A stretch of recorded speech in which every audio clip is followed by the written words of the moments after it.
आज की जो कहानी है ये भी हमेशा की तरह एक सच्ची घटना है और ये ऐसी घटना है जो आपको अंदर तक झकझोर के रख देगी। किसी भी सभ्य समाज ने कभी कल्पना भी नहीं की होगी कि कभी ऐसा भी दिन देखने को मिलेगा जब एक पिता ही अपनी बेटी पर गंदी नज़र रखेगा, उससे शादी करेगा, बच्चा पैदा करेगा और फिर दोनों को जान से मार देगा। आज की जो कहानी है ये रिश्तों को शर्मसार करने वाली है, जिसको देखकर तो यही लगता है कि क्या लोगों में जो रिश्तों के प्रति शर्म थी, मर्यादा थी, क्या वो पूरी तरह से खत्म हो चुकी है? क्या इंसान राक्षस बन चुका है जो वो ऐसी हरकतें करता है? आज की जो कहानी है आपको हैरान कर सकती है, आपको परेशान कर सकती है। नमस्कार, आदाब, सत श्री अकाल। मैं हूं नंदिनी यादव। आज की कहानी की शुरुआत होती है अमेरिका जैसे विकसित देश से, जहां पर स्टीवन नाम का एक शख्स रहता था, जिसकी मुलाकात सोशल मीडिया पे एलिशा नाम की एक लड़की से होती है। दोनों में बातों का सिलसिला शुरू हो जाता है। अब दोनों मिलने का तय करते हैं कि उन्हें मिलना चाहिए। अब जो स्टीवन था वो लगभग 2000 किलोमीटर का सफ़र तय करके कैरोलिना शहर पहुंचता है, जहां पर कि एलिशा रहती थी। दोनों एक दूसरे से मिलते हैं और दोनों एक दूसरे को पहली ही मुलाकात में बहुत ज़्यादा पसंद करने लग जाते हैं और तय करते हैं कि वो दोनों पूरी ज़िंदगी साथ में बिताएंगे। अब दोनों की उम्र काफ़ी कम थी। जो स्टीवन था उसकी उम्र उस समय 18 साल थी और जो एलिशा थी वो उस समय 15 साल की थी। अब दोनों की शादी तो हो नहीं सकती थी क्योंकि उम्र कम थी। तो दोनों तय करते हैं कि वो दोनों लिव इन में रहेंगे और दोनों वहीं पर लिव इन में रहना शुरू कर देते हैं। वक्त बीतता जाता है और लगभग 2 साल के बाद में वो दोनों माता पिता बनते हैं। जो एलिशा थी वो एक बेटी को जन्म देती है जो कि बहुत ही खूबसूरत थी। इधर जो स्टीवन था वो जब से उसकी वो बेटी हुई थी वो उसे हमेशा ही टॉर्चर करता था। कभी उसे नाखून चुबाना, कभी उसे दांत चुबाना, तो कभी उस छोटी बच्ची को थप्पड़ मारना। ये सारी चीज़ें तो जैसे उसकी आदत बन चुकी थी। जो एलिशा थी वो उसे बहुत बार पूछती थी कि आखिर तुम इस बच्ची को परेशान क्यों करते हो, लेकिन वो कोई भी जवाब नहीं देता था। अब जो एलिशा थी वो इस सारी चीज़ों से बहुत तंग आ चुकी थी क्योंकि वो बच्ची को बहुत ज़्यादा टॉर्चर करने लग गया था।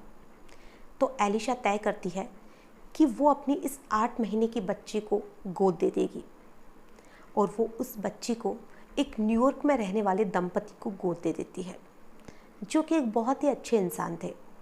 और वो उस 8 महीने की बच्ची का नाम केटी रखते हैं। उनके कोई भी संतान नहीं थी, तो वो इस केटी को बहुत ही अच्छे से पालना पोसना शुरू कर देते हैं। इधर केटी की लाइफ बहुत अच्छी चलने लग जाती है, धीरे धीरे वो बड़ी होने लग जाती है। इधर जो स्टीवन और एलिशा थे उसके 2 लड़कियां और हो जाती है और जो स्टीवन था वो दोनों लड़कियों के साथ में भी वैसा ही व्यवहार करता है जैसा कि वो केटी के साथ करता था, लेकिन अब उसका व्यवहार थोड़ा कम हो गया था। ना ही वो कोई नौकरी करता था, सारे दिन वो घर पे पड़ा रहता था और वो हर किसी से लड़ाई झगड़ा करता रहता था। इस सारी चीज़ों से जो उसकी पत्नी एलिशा थी वो बहुत ज़्यादा परेशान रहने लगी और वही जो भी जॉब वगैरह थी, छोटी मोटी नौकरी करके अपने परिवार को पालती थी। वक्त यूं ही बदलता रहता है। अब इधर जो केटी थी वो 18 साल की हो जाती है और जब उसे पता चलता है कि उसको जन्म देने वाले माता पिता कोई और है, तो वो उससे मिलने की इच्छा जताती है। जिन्होंने उसे गोद लिया था बहुत ही अच्छे लोग थे और वो उसे मना भी नहीं करते हैं। वो उसे कहते हैं कि अगर तुम्हारी इच्छा है तो तुम उन लोगों से मिल सकती हो, और वो उसे उनका पता भी दे देते हैं। और जो केटी थी वो उनसे मिलने के लिए कैरोलिना शहर आ जाती है, जहाँ पर जब वो उनसे मिलती है तो वो बहुत खुश होती है, खास करके अपने पिता से मिलके, जिसका कि व्यवहार केटी के लिए इतना ज़्यादा अच्छा था कि उसने तो कभी कल्पना भी नहीं की थी कि उसका पिता इतना अच्छा इंसान हो सकता है। वो केटी के सामने बहुत ही ज़्यादा अच्छा बनने की कोशिश करता था। उसकी माँ के सामने भी बहुत अच्छा रहता था, अपनी दोनों बेटियों के साथ भी अच्छा रहता था, और केटी के साथ तो वो इतना ज़्यादा अच्छा रहता था कि पूछो ही मत। इधर कुछ ही समय का वक्त बीतता है और जो स्टीवन था उसकी नज़दीकियाँ अपनी बेटी से बढ़ने लग जाती है। वो उस पर कुछ ज़्यादा ही ध्यान देने लग जाता है और वो उसी के कमरे में नीचे बिस्तर बिछा के सोना शुरू कर देता है। हालांकि ये सारी चीज़ें जो एलिशा थी उसके लिए बहुत अजीब थी कि आखिर ये हो क्या रहा है और इसमें इतना बदलाव क्यों आ रहा है। लेकिन फिर एलिशा ने सोचा कि हो सकता है उसकी बेटी जो 18 साल की हुई है, बहुत दिनों के बाद में घर आई है, पहली बार घर आई है, और शायद इसीलिए स्टीवन सुधरने की कोशिश कर रहा है। अब उसका व्यवहार बहुत हद तक बदलने लगा था, लेकिन उसका जो ये व्यवहार था वो सिर्फ केटी के सामने ही बदलता था। पीछे से वो अपनी पत्नी और दोनों बच्चियों के साथ वैसा ही करता था जैसे वो पहले किया करता था। अब उन दोनों में और भी ज़्यादा लड़ाई झगड़ा शुरू हो जाता है। इधर जो एलिशा थी वो तय करती है कि वो स्टीवन को तलाक देकर दूसरे घर में रहने के लिए जाएगी, और वो ऐसा ही करती है। वो 2017 में अपना घर छोड़ के दूसरे घर में रहने के लिए चली जाती है। अब वहाँ पर वो अपनी जो भी लाइफ थी उसे पटरी पर लाने की कोशिश कर रही थी, अपनों दोनों बच्चियों को पढ़ाने लिखाने की कोशिश में थी। छोटी मोटी बेचारी नौकरी करती थी, लेकिन फिर भी जो भी उसकी लाइफ थी वो शांति से बीतने लगी थी। इधर जो केटी थी वो अपने पिता के साथ ही रहने का फैसला करती है, क्योंकि जो उसका पिता था वो दुनिया में उसके लिए सबसे अच्छा इंसान था। वो उसके साथ कुछ ज़्यादा ही अच्छा रहता था, तो वो उसी के साथ रहने का फैसला करती है। तो इधर स्टीवन और उसकी बेटी साथ में रहने लग जाते हैं। अब कुछ ही समय के बाद में जो एलिशा थी उसे अपनी 11 साल की बेटी की डायरी हाथ लगती है, जो कि उस डायरी में लिखा हुआ था कि जो केटी है वो प्रेग्नेंट थी और उसके बच्चे का पिता उसी का पति था। और उस डायरी में उस बच्ची ने लिखा था कि अगर मेरा पिता शैतान है और मेरी बहन इंसान है, तो उनका जो बच्चा होगा वो क्या आधा शैतान आधा इंसान होगा।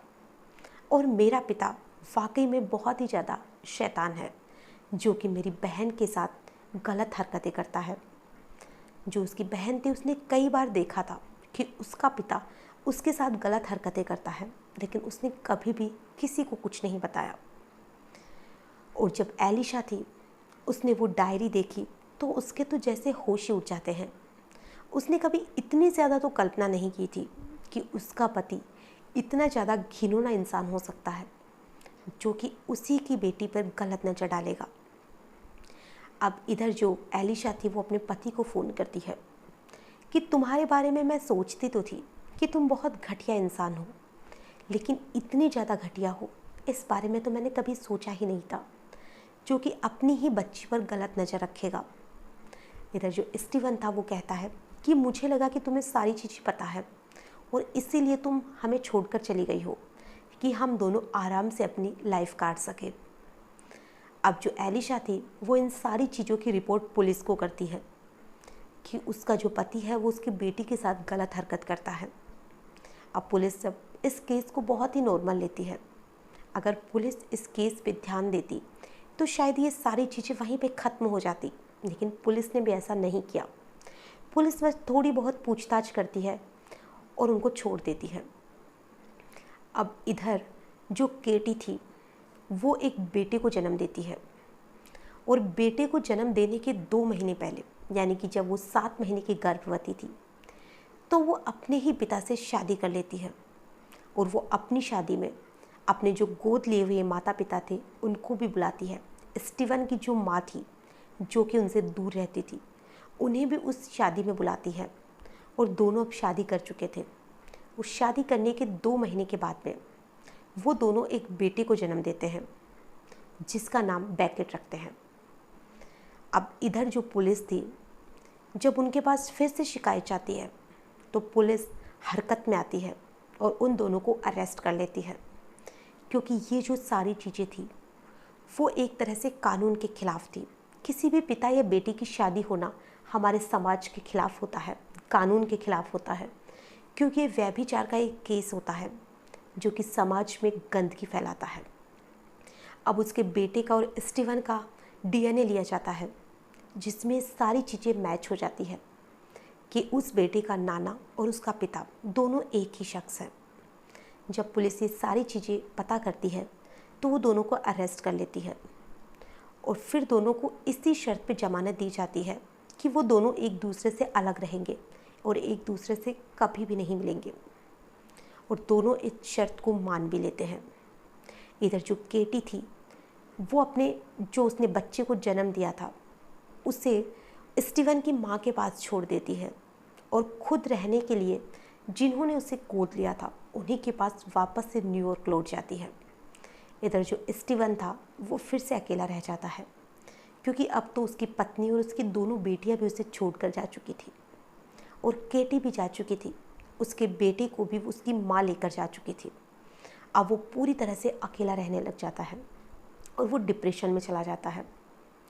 अब वो जो उसका बेटा था उसे अपनी माँ के पास से वापस लाता है और कहता है कि मैं इसे केटी से मिलवाने के लिए न्यूयॉर्क लेके जाऊंगा, और उसकी माँ उसे दे भी देती है कि ये अपनी माँ से मिलाएगा।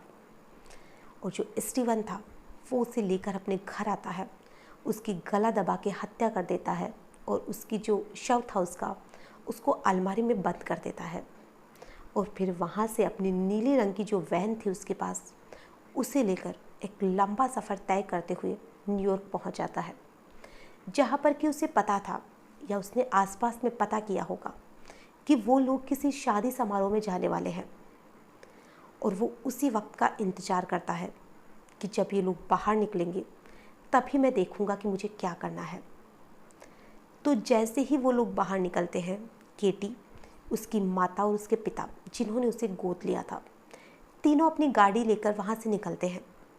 जैसे ही वो अपने घर से कुछ ही किलोमीटर दूर जाते हैं तो जो स्टीवन होता है वो उनका पीछा करता रहता है, और वो जैसे ही वो रास्ते में किसी चीज़ के लिए उतरते हैं वो उन पर अंधाधुंध गोलियां चला देता है, जहाँ पर कि केटी और उसके पिता की वहीं पर मौत हो जाती है, और जो उसकी माँ थी वो भी बुरी तरह से घायल हो जाती है।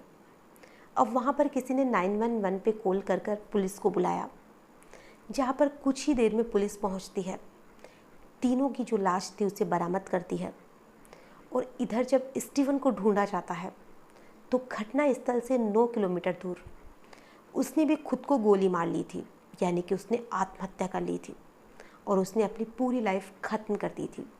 और अपने ही साथ में उसने केटी की बेटे की और जो केटी के पिता थे जिन्होंने उसे गोद लिया था, जिनका तो कोई कसूर ही नहीं था, उसकी भी उसने लाइफ ख़त्म कर दी थी।